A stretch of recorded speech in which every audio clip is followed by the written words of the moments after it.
Decisões. Eu queria estar falando sobre esse tema essa noite, porque a gente vive num mundo tão confuso e, mais do que nunca, a gente precisa saber decidir. E, por incrível que possa parecer, ainda temos dificuldades de tomar decisões nas mais diversas áreas. Eu vou estar usando um texto de referência aqui, que é o capítulo 6 do livro de João. Eu vou ler só um versículo, mas eu vou estar trabalhando sobre coisas que acontecem nesse capítulo, que são experiências que Deus tem com pessoas, com comunidades, com religiosos. E num determinado lugar, Jesus, ele desafiando os seus discípulos a respeito de uma tomada de decisão para segui-lo. Ele diz assim: e vocês também querem arredar o pé, vocês querem dar para trás em tudo isso? E Simão Pedro, um discípulo de Jesus, lá no versículo 68, ele respondeu: Senhor, para quem iremos? Tu tens as palavras de vida eterna. Nós cremos e sabemos que tu és o Santo de Deus. Então Pedro faz uma afirmação ali, que é uma afirmação de segurança, uma afirmação que demonstra que ele está decidido a seguir o Cristo, a seguir Jesus.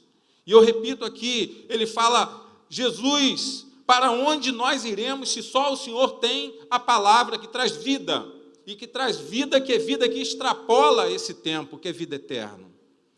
E nós sabemos que todos os passos que nós damos, geralmente vêm depois de uma tomada de decisão. Então, as nossas relações de amor, afetiva, os nossos empreendimentos, a matéria ou a carreira que a gente vai querer seguir, geralmente, a gente, antes de dar esse passo, nós passamos por esse período da decisão ou da indecisão. E no mundo cada vez mais dinâmico que a gente vive, e tão cheio de variação, tomar uma decisão acertada é imprescindível para a gente poder sustentar a nossa vida, para a gente poder sustentar os nossos projetos, para a gente poder sustentar os nossos negócios, para aqueles que são empreendedores. Às vezes você constrói uma vida toda de empreendimento, você chega a um patamar e que você acha que você está estável e, de repente, num segundo, uma decisão errada, você põe tudo a perder. Você pode falir com um negócio. Às vezes você tem um casamento de anos, eu estou casado há 25 anos, e até hoje Deus tem me sustentado, Deus tem me dado certa, relativa sabedoria para poder conduzir essa relação, e a minha esposa também, eu creio que é assim, mas talvez se ela tomar uma decisão num segundo errada, ou eu também fizer de uma mesma forma, esses 25 anos não vão significar muita coisa mais para mim ou para ela. E a sensação que às vezes a gente tem diante disso é que a decisão que nós tomamos errado não foi hoje, mas a gente retroage ela lá no início e fala: eu não deveria nem ter casado com essa pessoa. Mas às vezes tudo dá certo. Mas de um momento em diante, por uma decisão errada, você põe tudo a perder. Então tomar decisões acertadas são imprescindíveis para a gente se sustentar. E decidir, conceitualmente, é justamente isso. É a gente fazer juízo sobre todas as variáveis possíveis e a gente escolher qual a melhor direção a seguir. Uma decisão errada, ela pode comprometer, como eu disse, um negócio, um planejamento, uma vida, e gerar consequências, às vezes, irreversíveis, que você não consegue mais voltar atrás. E é interessante porque nós temos liberdade para decidir, mas o fato da gente ter o livre-arbítrio e a gente ter liberdade para decidir também é angustiante, nos provoca uma angústia, porque ao mesmo tempo que a gente tem essa incrível autonomia que Deus nos deu, para a gente escolher nossos caminhos, escolher com quem a gente vai casar, escolher a nossa profissão, ao mesmo tempo que nós temos essa liberdade de decidir sobre todas essas coisas, nós nos tornamos responsáveis por tudo que advém daí, das nossas escolhas. Então, ao mesmo tempo que você tem a liberdade, tu fala: eu posso escolher, e isso é muito bom, eu posso decidir.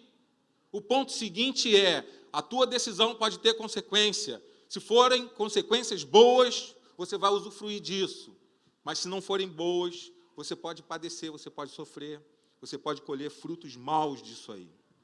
E o texto de João mostra aqui um Jesus que já é conhecido ali na região da Galileia. Então, Jesus aqui ele já era aquele nazareno que transformou a água em vinho. Jesus aqui já era aquele homem que curava à distância. Jesus aqui já era conhecido como aquele que eu falei domingos atrás, que curou o paralítico no tanque de Betesda. Jesus, aqui dentro desse texto, capítulo 6 de João, é aquele que vai estar fazendo essa maravilhosa multiplicação dos pães e dos peixes. Jesus aqui também nesse capítulo, ele vai andar por sobre as águas. Então já é um Jesus que ele já é muito conhecido, que as pessoas já têm notícia dele. Jesus aqui ele já é, de certa forma, a moda do momento. É um cara que era falado na região ali da Galileia. E o evangelista João, lá em João 6,2, ele vai dizer assim, que uma grande multidão continuava seguindo Jesus. Aí ele diz o porquê.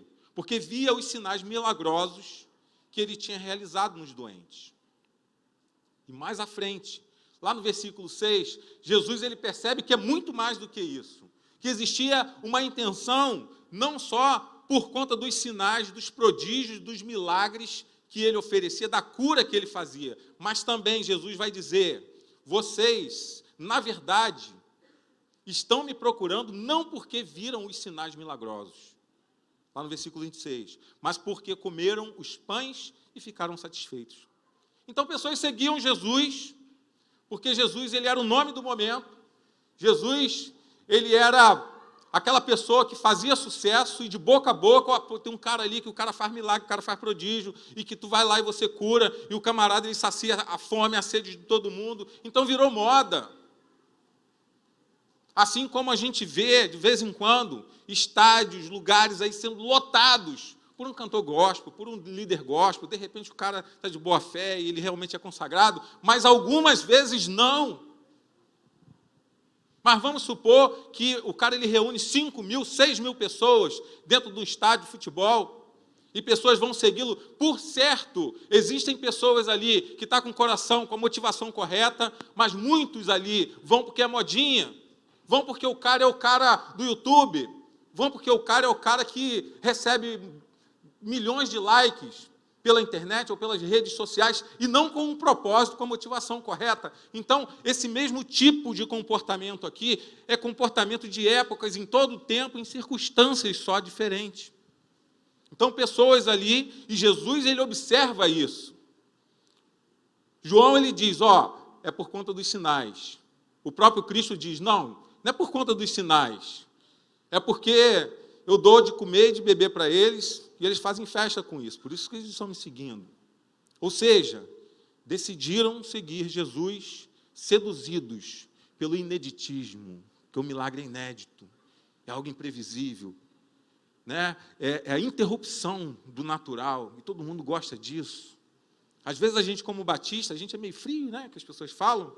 Pessoal, nossos irmãos pentecostais são mais acalorados, né? E reteté, e sangue, poxa, na veia, e chicote de fogo, cajado na mão.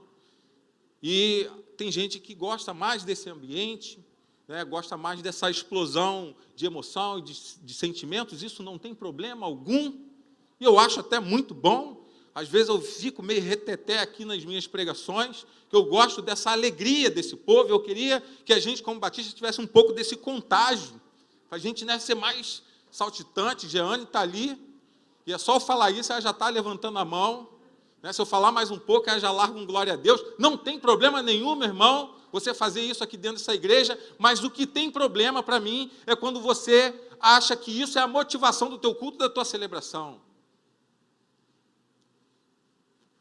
A tua motivação, independente de qualquer coisa, se o culto é silencioso, se o culto é um pouco mais acalorado, se as músicas são de um jeito ou de outro, você com Deus, é você adorando, é você celebrando. Agora, a questão de gosto, cada um tem o seu, cada um se habitua melhor, mas é a motivação do coração. E Jesus aqui, ele começa a perceber que a motivação ali, ela era errada, o pessoal estava confuso, as decisões que eles tomavam Eles tomavam a partir daquilo que eles viam só, que era o inédito, o milagre, porque era modinha na Galileia o Jesus de Nazaré. E em algumas situações hoje é moda até você dizer que é evangélico, porque é algo do momento.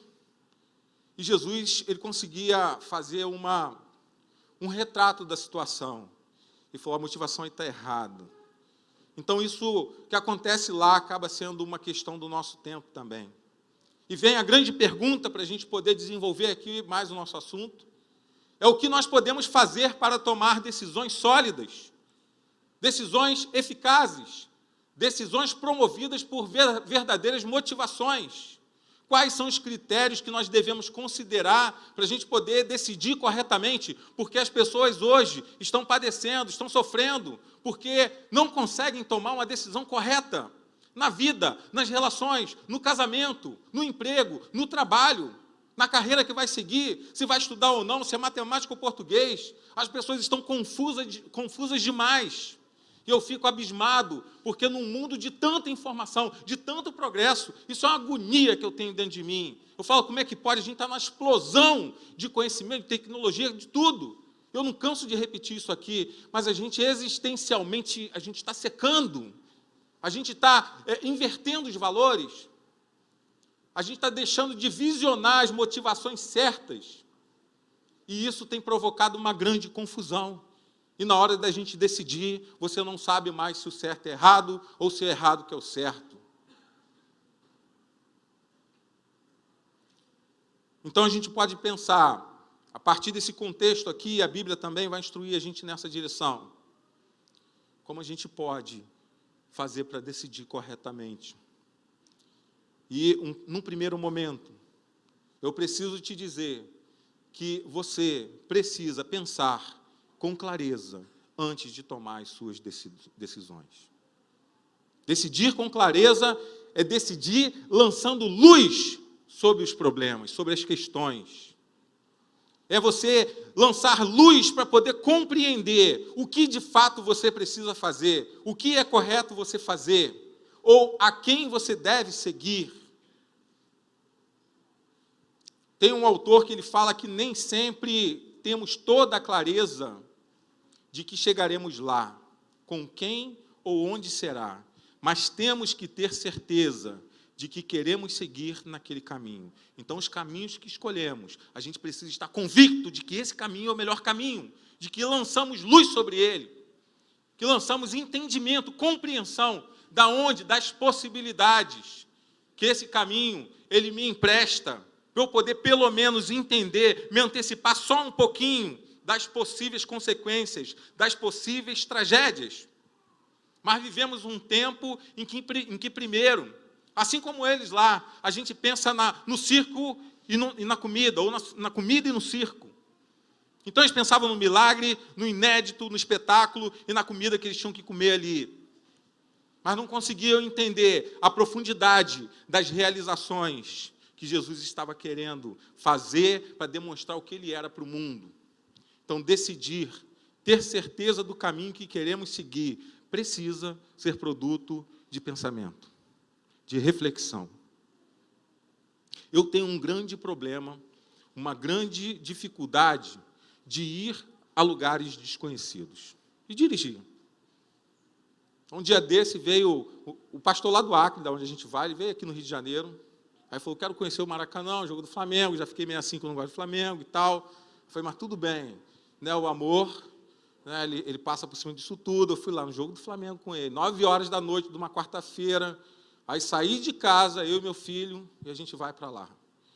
E eu falei, e agora? À noite, eu não sei mais ou menos como é que é, eu tenho que ficar atento aqui, porque fizeram um açaí. A minha referência de não subir a ponte Rio-Niterói era um açaí que não tinha ali. Então tinha um prédio velho, eu falei, quando chega naquele prédio velho, eu vou para a direita. Cheguei lá, o prédio velho sumiu, e era um açaí. O que acontece com o pastor? Ponte Rio-Niterói, faltando 15 minutos para o jogo de um acreano viciado no Flamengo. Conclusão, Itaboraí eu fiz o retorno. Aí você paga, né? Aí você paga pedágio, aquela irritação, pô, você é pastor também, crente e tal, aí tu tem que ficar demonstrando que você é altamente espiritual, e naquele momento ali não tinha mais nada de espiritual dentro de mim. Por dentro, assim, você borbulhante de ira, de raiva, o que eu estou fazendo aqui? O jogo é do Flamengo, isso é coisa de Satanás. Só pode ser. Deus não quer, é vontade de Deus que eu não vá para esse lugar. Então eu tenho essa dificuldade. Então, qualquer lugar que você pedir para eu ir, eu preciso estar assim, com uma estratégia muito bem montada. Então, geralmente, eu pergunto, eu pesquiso, eu olho no Guia Rex, né, contemporâneo, que é o Waze, né, o Google Maps, essas coisas, para poder ver o trajeto, o melhor caminho. Já desse eu com o pastor Johnny, um representante do Exército Brasileiro. A minha sorte foi essa. A gente saiu de um lugar e entramos na Cidade Alta. Traficante assim, eu falei, Johnny, ele falou, vai que eu encaro. Eu falei, você tudo bem, que você é uma representação da nossa força militar, mas eu não sou, engatei a ré e saí daquele lugar. Estou brincando, Johnny também falou, vamos sair daqui que a gente vai morrer. Então essa dificuldade, essa dificuldade que eu tenho. Então a minha estratégia é o quê? Eu pensar, eu refletir, eu usar da razão para poder compreender qual é o melhor caminho, quais são as possibilidades que eu tenho, qual é o melhor trajeto, quais os possíveis perigos que eu posso encontrar naquela caminhada ali. Aí sim eu decido, se não for assim, eu sempre entro no achismo e é assim, eu nunca tenho a sorte de acertar, eu sempre erro. Toda vez que eu falo, é nessa rua que eu tenho que entrar, eu nunca acertei, eu sempre erro. Porque eu preciso sempre decidir, não pelo impulso, nesse caso aqui, mas pela razão, pelo pensamento, pela lógica, pela reflexão, pela pesquisa. Então, o primeiro indicativo, ou a primeira ferramenta que você precisa ter para você tomar uma decisão é a tua razão, a tua reflexão. Você analisar as situações, os fatos, de maneira racional, minimamente racional, para você saber o melhor caminho, os possíveis perigos, se a estrada que você está pegando, de fato, ela vai levar você ao destino, senão você pode estar sujeito a errar. Então, lá em João 6:2, mostra Jesus ele sendo seguido por uma multidão. Pessoas, como eu disse, guiadas pelo ineditismo, pelo milagre, por aquilo que ele fazia, pelo impulso, por aquilo que eles viam. E Jesus dizia, era por conta do pão, era por conta daquilo que eu entregava, dos peixes, eles se satisfaziam, por isso que eles me seguiam. A diversão e a comida bastava. Então, olha só, o parâmetro que eles utilizam para poder decidir seguir Jesus ou não. É aquilo que Jesus vai me dar. Mas é muito mais do que isso. Você pode se perder dentro da religião, se você buscar Jesus com essa motivação. Mas era assim, a diversão e a comida bastavam. Não faziam uma reflexão clara a respeito do Cristo, do objetivo dos seus milagres, da razão da sua compaixão pelo mundo. Simplesmente seguiam o fluxo. E é assim que a gente faz, é assim que a gente vive, é assim que a gente vai se ferrando. É assim que o mundo ele não muda. Porque faziam e fazemos, às vezes, o que todos fazem. E se alguém perguntar, por que está fazendo isso? Não sei, todo mundo está fazendo, vou fazer também.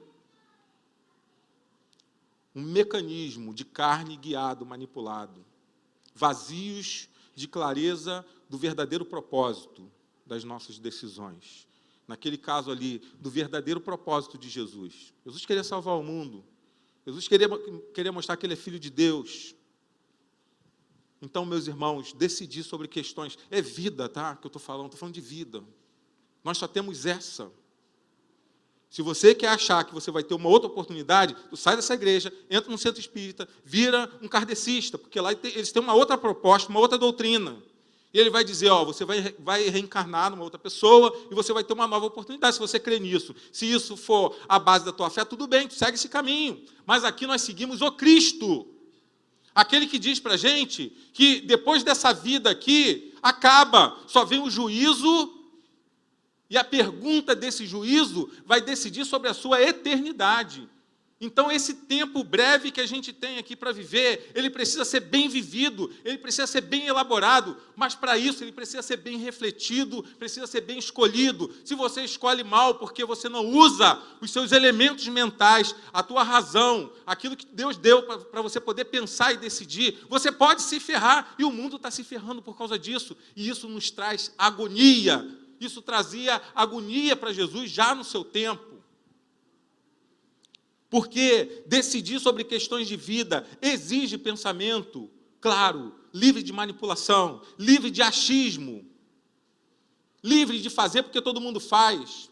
Não, eu tenho a minha personalidade, eu tenho a minha livre escolha. Eu vou pensar, eu vou refletir, eu vou ver o que é melhor. Então isso vai ter a ver sempre com a razão. E às vezes exige até um apoio técnico. A gente precisa perguntar para os universitários, para quem tem conhecimento de causa, quem tem experiência de vida, para quem já viveu coisas semelhantes, e pode ser, assim, uma bússola orientadora para a gente. Só que a gente está na contramão disso. Nossas decisões, repito, são impulsivas, imediatistas, emocionais, com pouca avaliação e apoio da razão. E o texto de Provérbios 28, 26 vai dizer, aquele que confia em si mesmo, a palavra em si mesmo aqui, que é lebab, é aquele que confia na sua própria vontade ou no seu próprio coração, ele é insensato, que significa tolo. Mas quem anda segundo a sabedoria, no sentido de conhecimento e também inteligência para viver, ele não corre perigo.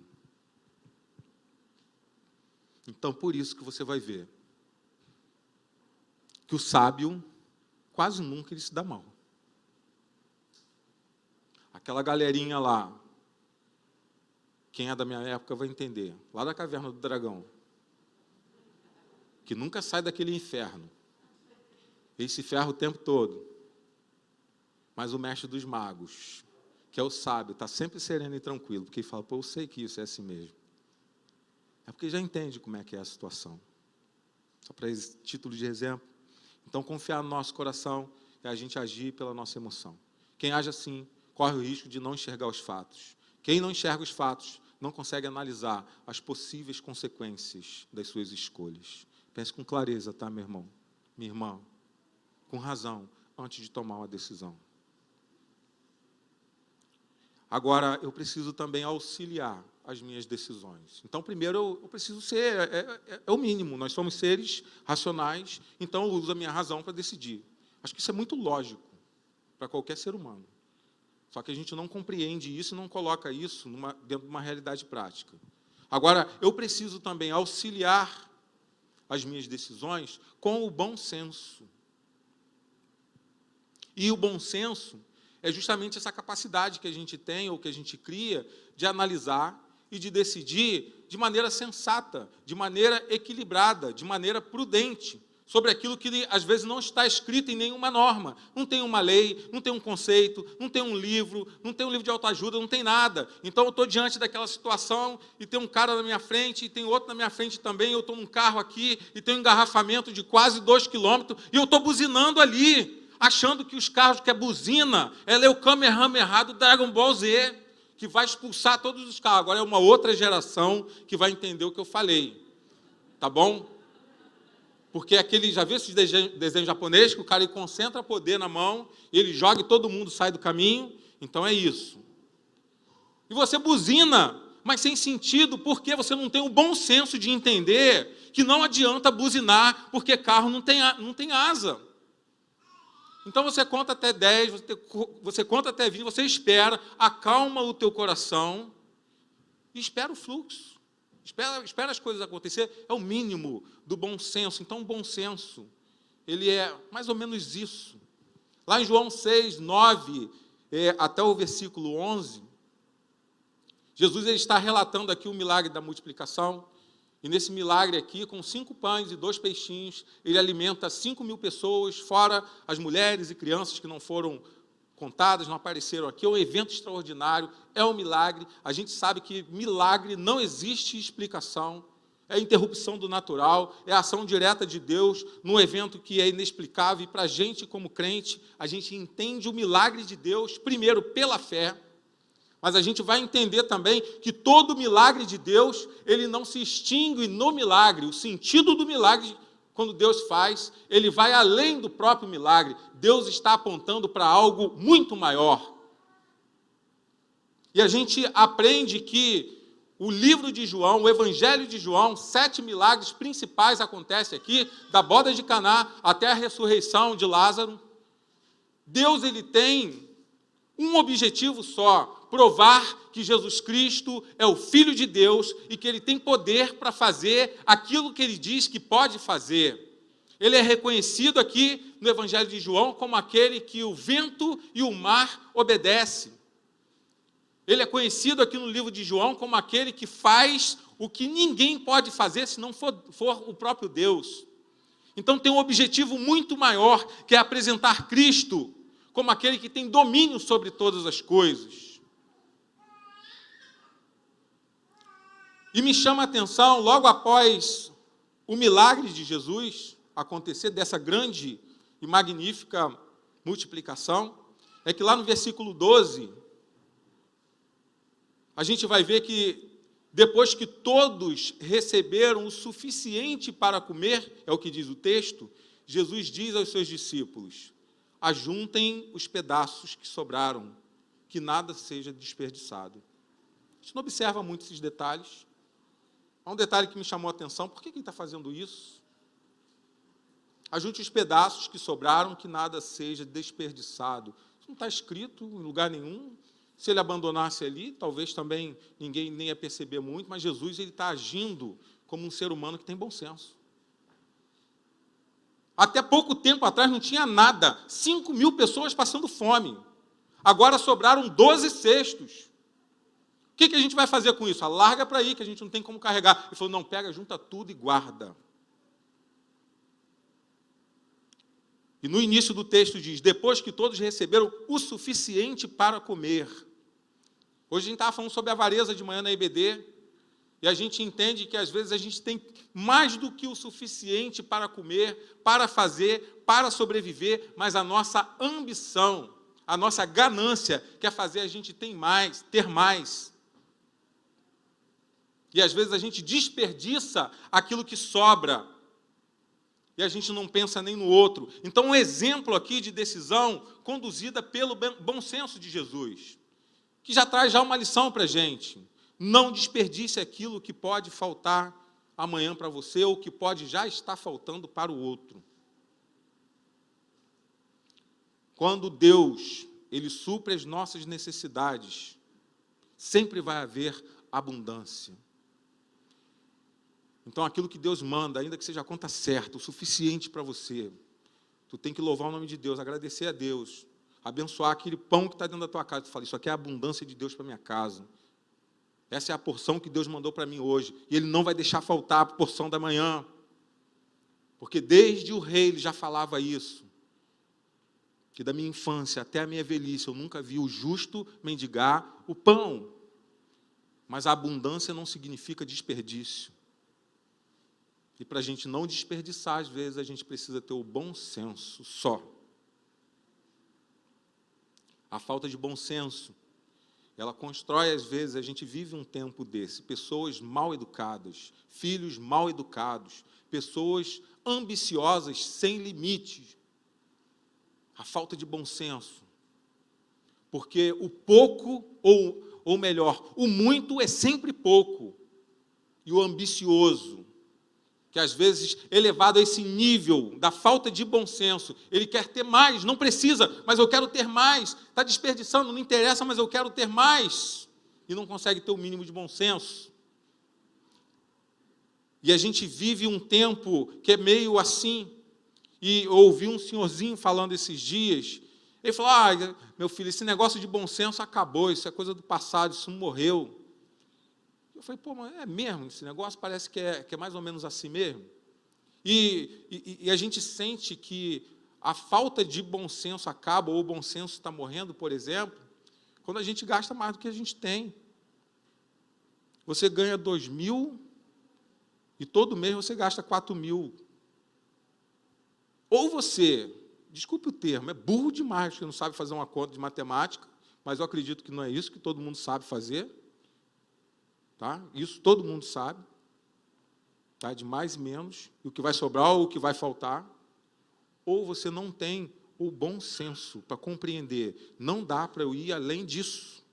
Então eu paro por aqui.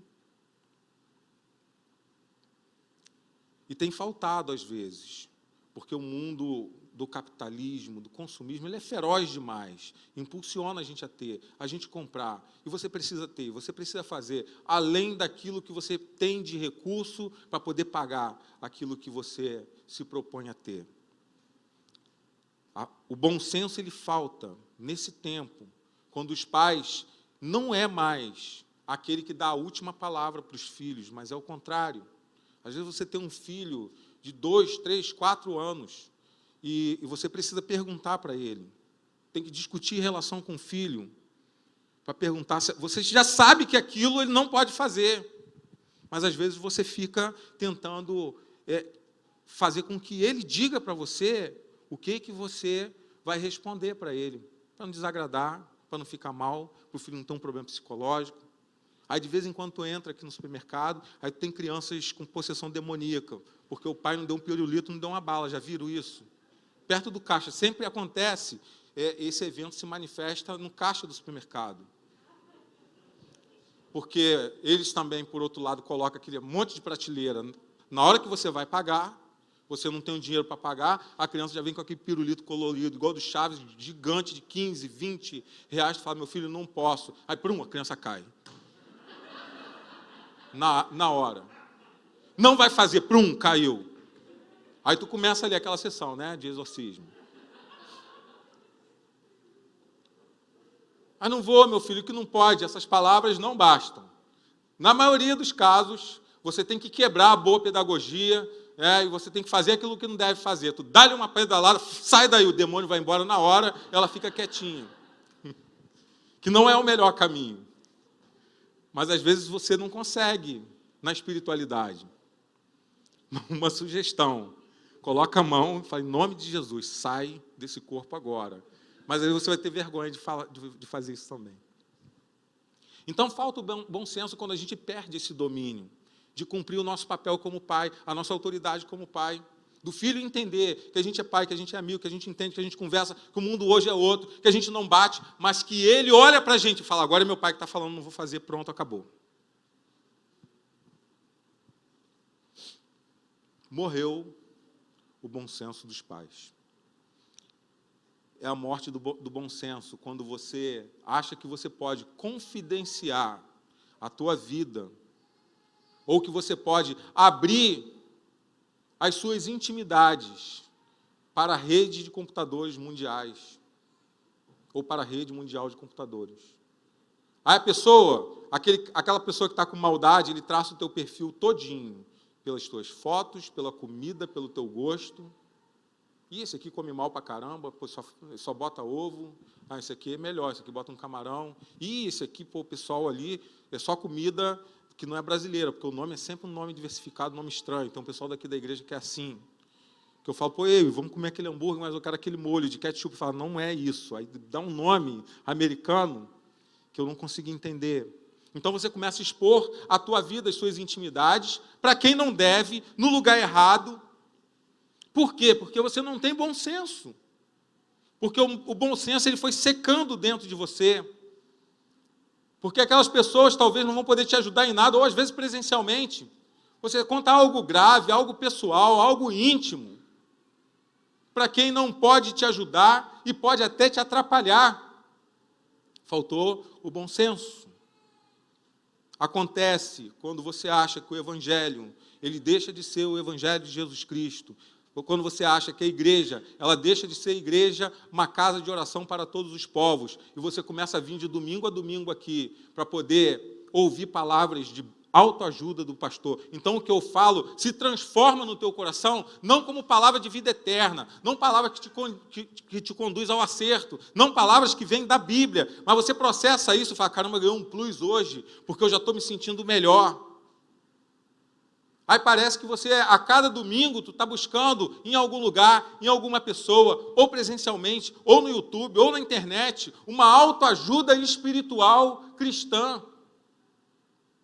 Você perdeu o senso do cristianismo, e você inverteu, e você não segue mais Jesus pela profundidade daquilo que Ele é, mas pela superficialidade daquilo que Ele pode te atender de imediato, porque faltou para você o bom senso.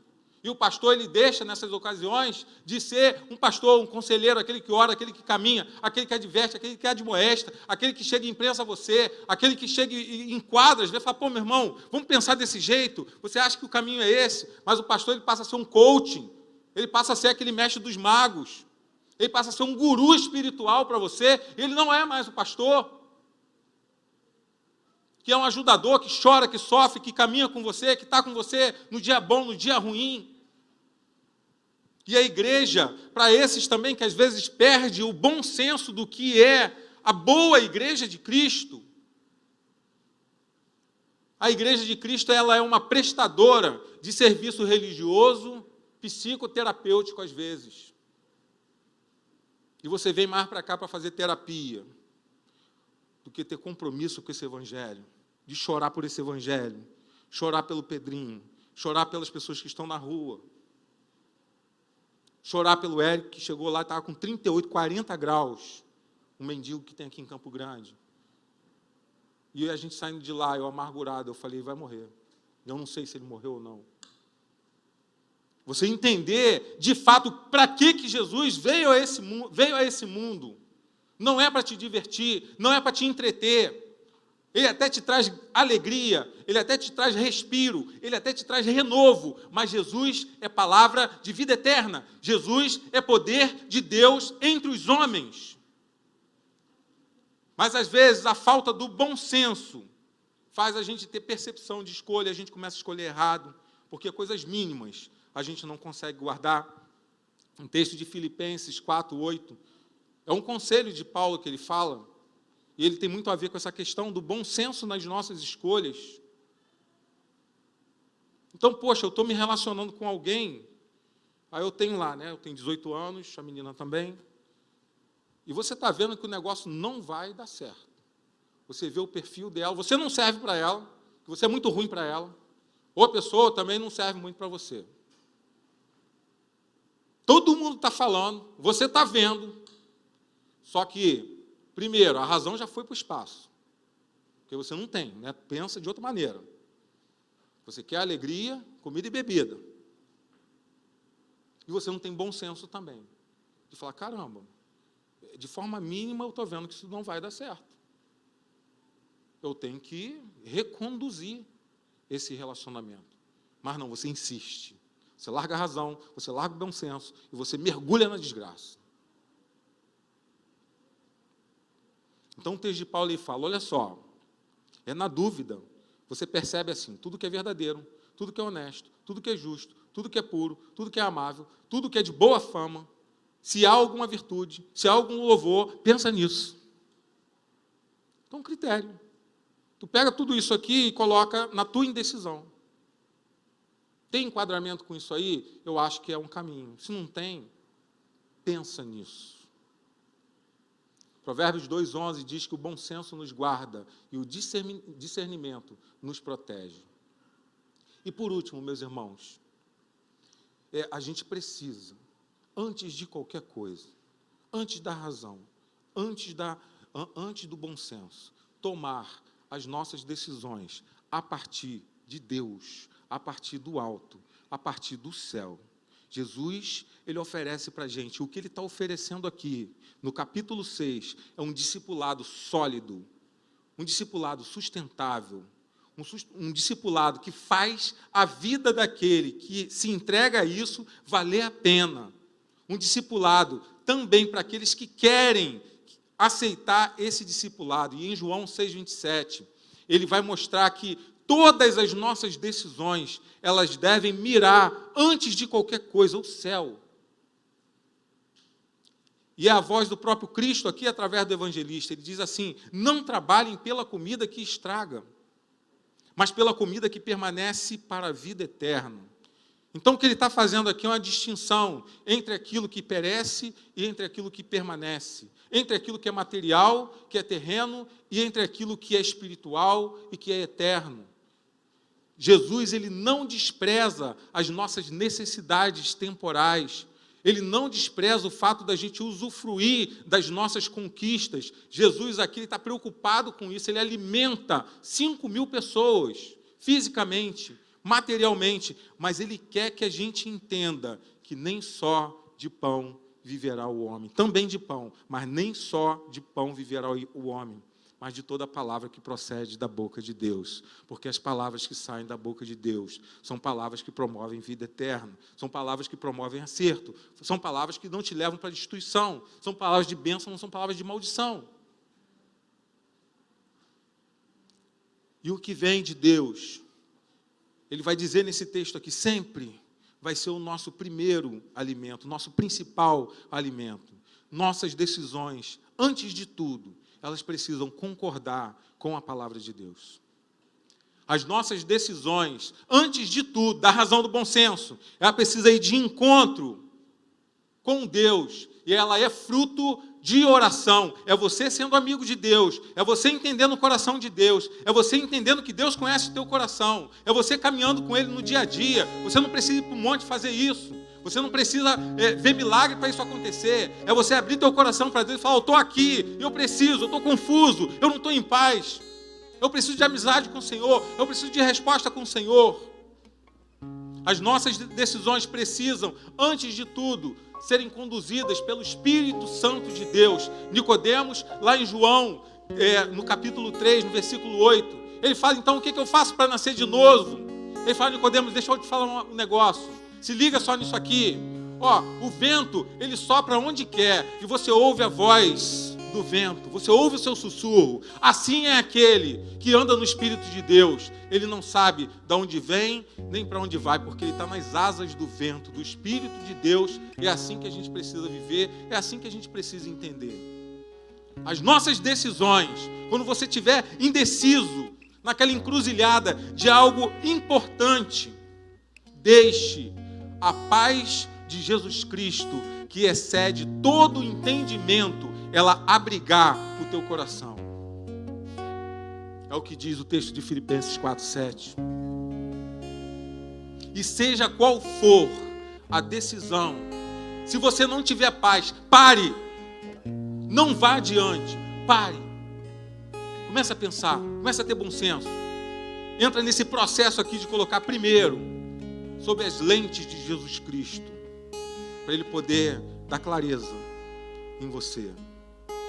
Para o Espírito dele se conectar com você e você entender qual é a verdadeira vontade. Porque um texto de Colossenses 3,15 diz que a paz de Jesus, ela faz juízo no nosso coração. Ou seja, ela provoca decisão.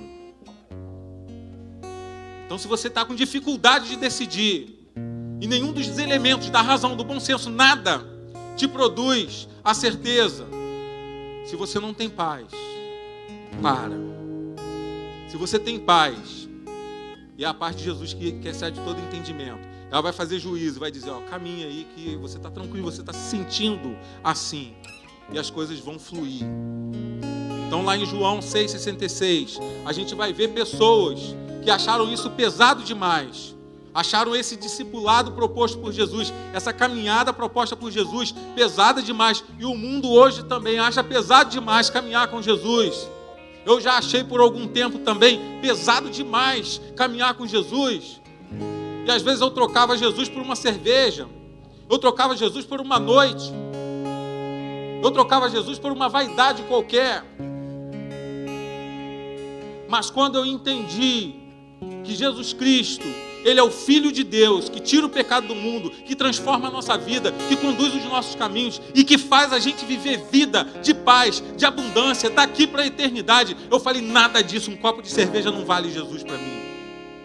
E eu escolho por Jesus sempre. Toda vez que eu estou na encruzilhada, eu falo primeiro por Jesus. E é um exercício de dia a dia que a gente precisa fazer. Amanhã eu posso fazer diferente, mas eu tenho que escolher. Amanhã, quando acordar, eu decido por Cristo. Eu decido pelo poder de Deus. Eu decido pela minha família. Eu decido pelo amor de Cristo. Eu decido amar o meu irmão. Eu decido sair pela porta dessa igreja, ir para a rua e amar aquele que eu nem conheço. Um amor prático, um amor altruísta. Eu decido. E é assim, mas isso só acontece se você seguir essas instruções que Deus deu para Nicodemos. O vento ele sopra onde quer, você não ouve a voz, ou você ouve a sua voz, mas você não sabe de onde ele vem e nem para onde ele vai levar. A única certeza que você tem é que você está nas asas do Espírito de Deus. E se você está com Ele, mesmo não sabendo o final da história, você tem a certeza de que o final vai ser o melhor para você sempre. Deus abençoe sua vida. Pedro, ele deu uma resposta ali. Ele falou: Senhor, para onde a gente vai? Se só o Senhor que tem essa palavra maravilhosa de vida eterna. Nós cremos, nós sabemos que o Senhor é santo de Deus, que tu é um homem separado.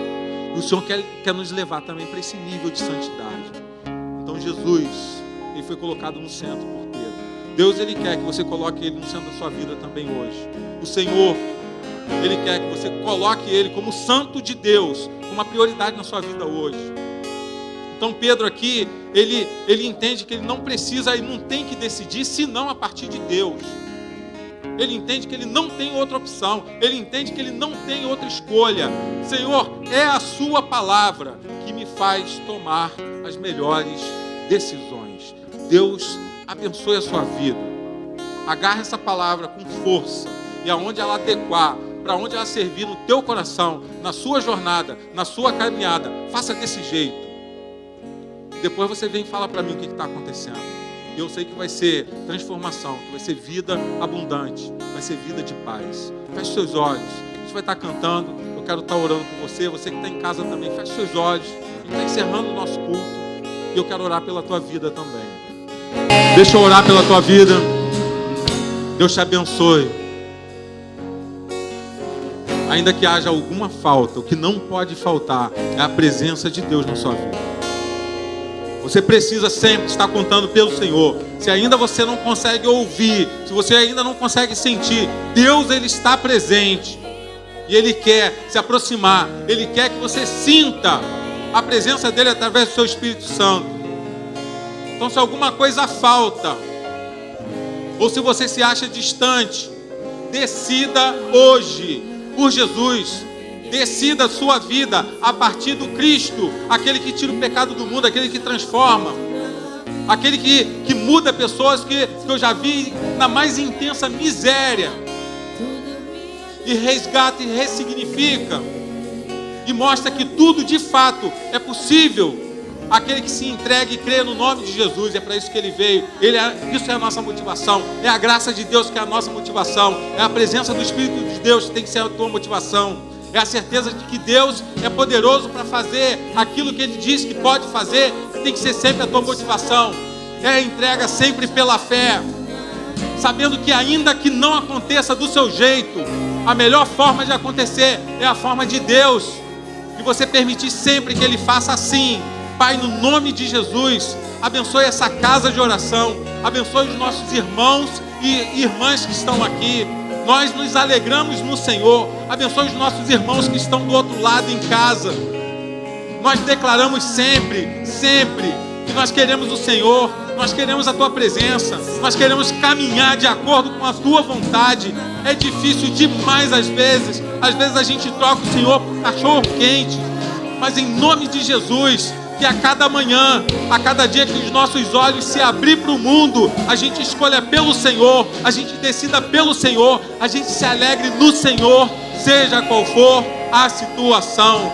Que a paz de Jesus, que o amor de Deus, que a graça também de nosso Senhor Jesus Cristo, que a companhia do Espírito Santo de Deus possa estar com cada pessoa que está aqui. O Senhor está nesse lugar e as pessoas vão sair daqui e vão levar o Senhor no coração. Então que eles possam estar com o Senhor essa semana até o dia da sua volta, em nome de Jesus. Deus abençoe a tua vida, Deus abençoe a tua casa.